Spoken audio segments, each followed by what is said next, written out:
German soldiers sat in their muddy trenches, stomachs growling, listening to something they couldn't ignore: jazz music, laughter, and the smell of real food drifting across no man's land. What they discovered next would shake their entire understanding of the enemy they were fighting. This is the story you weren't taught in school. While history books focus on generals and battles, they skip over one of the most bizarre psychological twists of World War I and World War II. Black American soldiers, treated as second-class citizens back home, somehow had access to better food, better entertainment, and a way of life that made their German enemies question everything they'd been told. And when these enemy soldiers came face to face, what happened wasn't what anyone expected. Let's set the stage here. We're talking about the early 1900s, a time when racism in America wasn't just accepted, but it was literally written into law. Black Americans couldn't drink from the same water fountains as white people. They couldn't sit in the same sections of buses or trains. They couldn't eat at the same restaurants. And yet, when war broke out, the United States military needed bodies. They needed soldiers. So despite all this hatred at home, black men were drafted and sent overseas to fight. But here's the thing: the American military didn't know what to do with these black soldiers. White officers didn't want to command them. White soldiers didn't want to fight alongside them. So in many cases, especially during World War I, black American troops were handed over to French command. The French were desperate for soldiers and didn't have the same hang-ups about race that Americans did.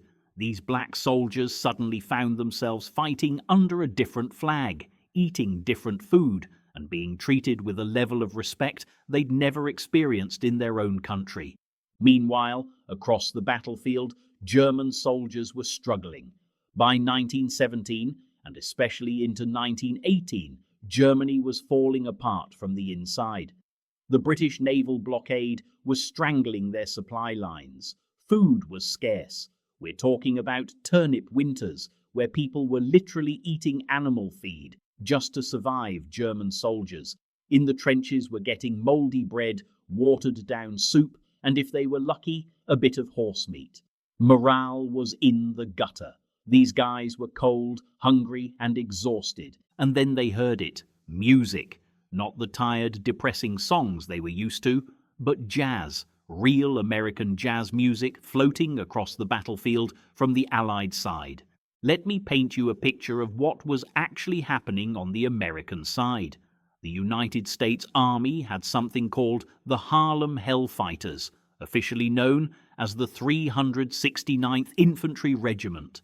These were black soldiers from New York, and they brought something with them that no one expected to matter in war: culture, music, soul. James Reese Europe was a lieutenant in this regiment, but before the war he was one of the most famous black musicians in America. He led the regimental band, and this wasn't just some ragtag group playing off-key horns. This was a legitimate jazz orchestra. We're talking about 70 musicians playing clarinets, trumpets, trombones, drums, and even a few banjos. They had sheet music shipped from the States. They practiced, they performed. And here's where it gets interesting. When these soldiers had downtime, they didn't just sit in silence like the Germans. They threw concerts. They played for French civilians. They played for other Allied troops. And the sound carried. On quiet nights, when the guns weren't firing, that music would drift across no man's land and into German trenches. Imagine you're a German soldier.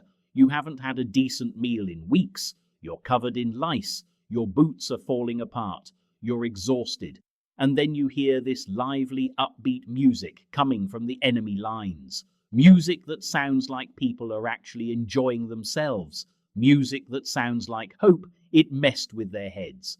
But it wasn't just the music. It was the food. American supply lines were strong. The United States had an entire ocean protecting its farmland from the war. They had industrial food production. They had canned goods, chocolate bars, cigarettes, and actual coffee. Not the roasted grain substitute the Germans were choking down, but real coffee. Black American soldiers, despite being segregated and discriminated against, had access to these same rations as white American troops. And compared to what the Germans had, these rations were luxury. We're talking about canned beef, canned vegetables, hardtack biscuits that were actually edible, jam, sugar, and sometimes even fresh bread if they were near a supply depot. They had tobacco.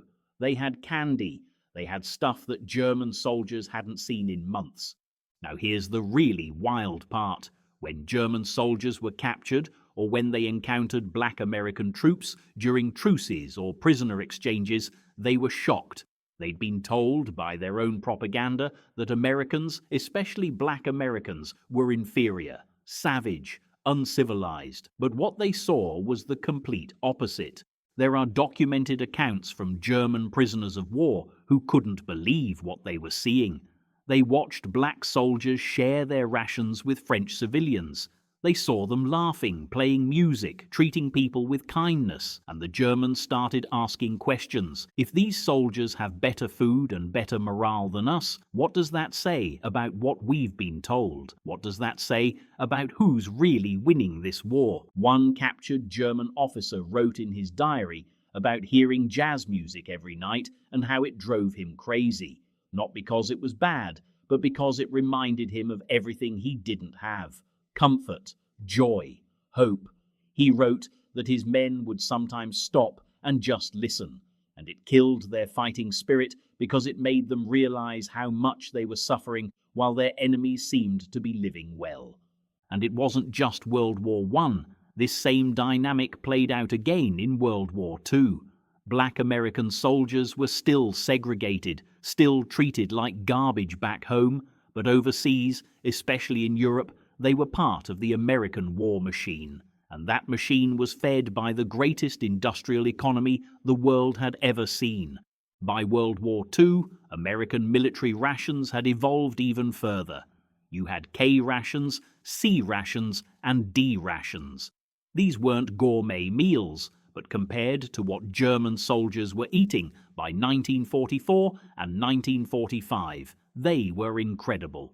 A standard American K ration included canned meat, biscuits, a chocolate bar, chewing gum, cigarettes, instant coffee, sugar tablets, and even toilet paper. German soldiers were lucky if they got black bread and watery soup. And again, black soldiers had this same access. Units like the famous Red Ball Express, which was made up of mostly black truck drivers, were responsible for hauling these supplies to the front lines. They saw the abundance firsthand.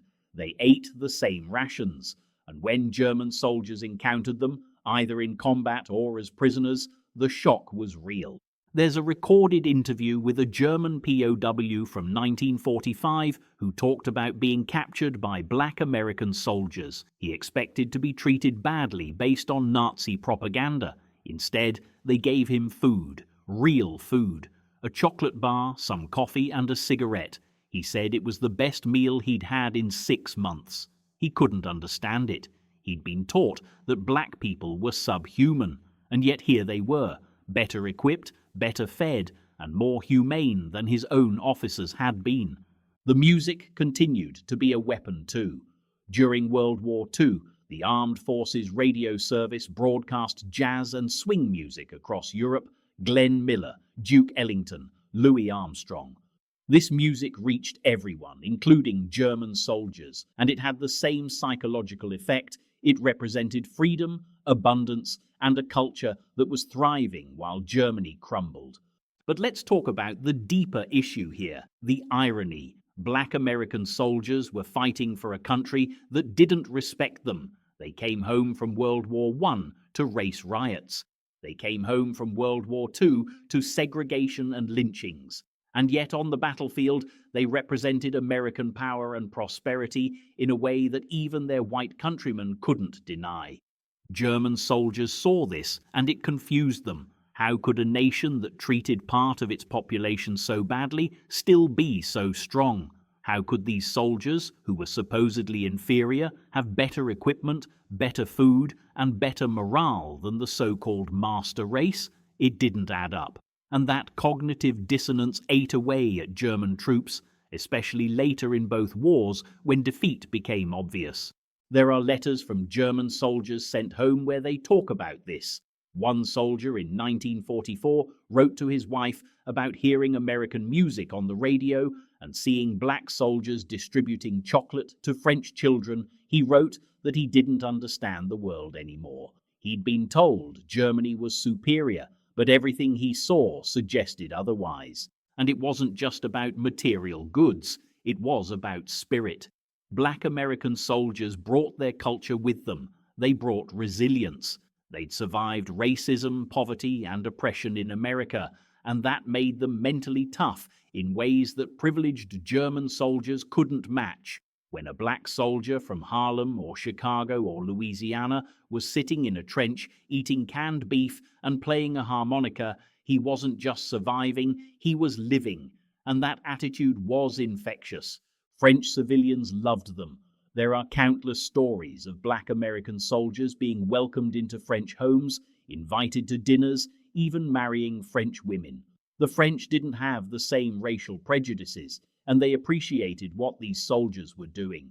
And the Germans noticed. They saw enemy soldiers being celebrated, being treated like heroes, while they were being spat on by their own people for failing to win the war. The psychological warfare aspect of this can't be overstated. Music, food, and morale are just as important as bullets and tanks. When your enemy is cold, hungry, and listening to you have a good time, it breaks them down.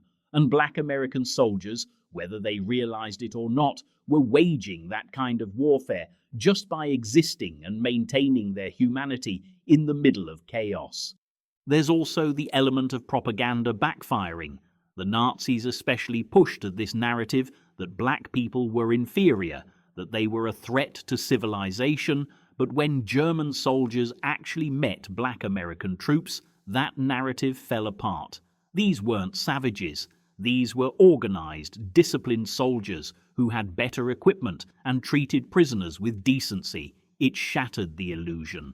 One of the most powerful examples of this comes from the Battle of the Bulge in World War II. Black soldiers fought alongside white soldiers during this desperate German offensive, and captured German soldiers later admitted they were shocked at how well the black troops fought. They expected them to be cowards based on propaganda, but instead they were some of the toughest opponents they faced. And through all of this, these black soldiers had to deal with their own internal struggle. They knew they were treated like dirt back home. They knew that after the war they'd go back to segregation and discrimination, but they still fought. They still served. And in some twisted way, their suffering in America prepared them for the suffering of war better than soldiers who'd lived comfortable lives. The rations, the music, the morale, it all added up to a psychological advantage that the Germans couldn't compete with. And the craziest part is that the American military didn't even plan it that way. They were just trying to keep their troops fed and entertained. They didn't realize that by doing so, they were waging a brutal form of psychological warfare against an enemy that was already on the brink. Here's the moment that really drives this home. Near the end of World War II, as Germany was collapsing, there were mass surrenders. German soldiers were giving up by the thousands, and many of them specifically sought out American units to surrender to, because they knew they'd be treated better and fed. There's a documented case where a group of German soldiers walked into American lines waving white flags. They were greeted by a unit of black soldiers from the 92nd Infantry Division. The Germans hesitated, clearly uncomfortable, but they were starving. The black soldiers gave them rations, water, and cigarettes. One of the German soldiers started crying. He told the interpreter that he'd been eating grass for 3 days and that he couldn't believe the enemy was treating him better than his own army had. That moment, that single interaction represents everything we've been talking about. The collapse of propaganda, the power of basic human decency, and the bizarre, tragic irony that soldiers who were oppressed at home became symbols of American strength and generosity abroad. So what's the takeaway here? German soldiers couldn't believe black American troops had better rations and music because it destroyed everything they'd been told. It shattered the myth of racial superiority. It revealed the weakness of their own supply lines and leadership, and it showed them that the enemy wasn't just stronger militarily, but stronger in spirit. These black soldiers carried themselves with dignity despite everything stacked against them.